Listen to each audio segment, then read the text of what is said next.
नमस्कार दोस्तों। अक्सर समाज में सशक्तिकरण की जब भी बात करते हैं तो हम लड़कों के संघर्षों को नज़रअंदाज कर देते हैं। लड़कों पर बचपन से ही मजबूत दिखने और परिवार का बोझ उठाने का जो मानसिक दबाव होता है वह एक बड़ा संघर्ष है। आज हम एक ऐसे विषय के बारे में बात करने जा रहे हैं जिसे जब भी हम संघर्ष की बात करते हैं तो अक्सर पुरुषों के संघर्ष को यह कहकर दबा दिया जाता है कि वह तो लड़का है, उसे तो सब झेलना होगा। लेकिन आज मैं उस मजबूत मुखौटे के पीछे संघर्ष की बात करना चाहता हूँ जिसे हमेशा नज़रअंदाज कर दिया जाता है। लड़कों का संघर्ष उनके बचपन से ही शुरू हो जाता है। जब एक बच्चा गिरता है और उसे चोट लगती है तो उसे सबसे पहले क्या सुनना होता है? अरे तुम तो लड़के हो, रोते क्यों हो? लड़के तो रोते नहीं हैं। यह वह पल होता है जहाँ से एक लड़का अपनी भावनाओं को दबाना सीख जाता है। समाज के इस परिभाषा ने उनका रोने का अधिकार तक छीन लिया है। वह दर्द में होता है, वह टूट रहा होता है, लेकिन उसे मर्द दिखने के लिए मुस्कुराना पड़ता है। एक लड़का जब छोटा होता है तभी से उसे अनजाने में ही यह सिखा दिया जाता है कि उसे रोना नहीं है।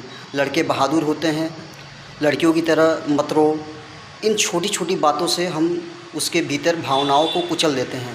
वह गिरता है, उसे चोट लगती है, उसका दिल टूटता है, लेकिन वह सिर्फ एक इसलिए चुप रहता है क्योंकि समाज में उसे मजबूत दिखने का बोझ दे दिया है। एक उम्र के बाद एक लड़के का व्यक्तित्व उसकी पहचान से नहीं बल्कि उसकी सफलता और कमाई से मापा जाने लगता है।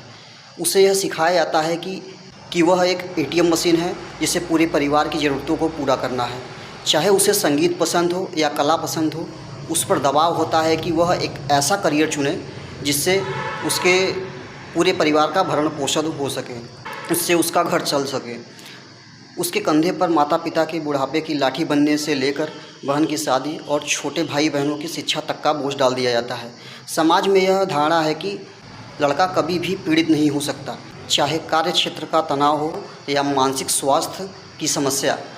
एक लड़का जल्दी अपनी परेशानी साझा नहीं कर पाता क्योंकि उसे यह डर होता है कि कहीं उसे कमज़ोर न समझ लिया जा सके। वह हर सुबह घर से निकलता है, अपनी खुशियों की बलि देता है, भीड़ भरी बसों और ट्रेनों के धक्के खाता है और दफ्तर में अपमान भी सहता है, सिर्फ इसलिए ताकि महीने के अंत में वह अपने घर में सुकून ला सके। यही उसका मौन संघर्ष है। साथियों, मेरा मानना है कि संघर्ष की कोई भी जेंडर नहीं होता। अगर हम महिलाओं के अधिकारों की बात करते हैं तो हमें लड़कों के मानसिक स्वास्थ्य और उनके संघर्षों की भी समझने की ज़रूरत है।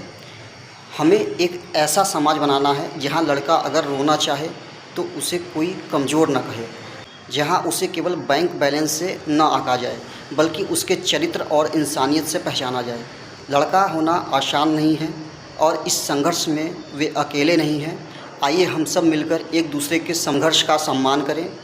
एक लाइन है कि जिम्मेदारियों की बेड़ियों ने उसे जल्दी बड़ा कर दिया, वरना कुछ ख्वाब तो उसने भी अपनी आंखों में सजाए थे।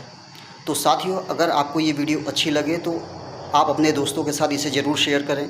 बस आज के लिए इतना ही, फिर मिलेंगे। नमस्कार।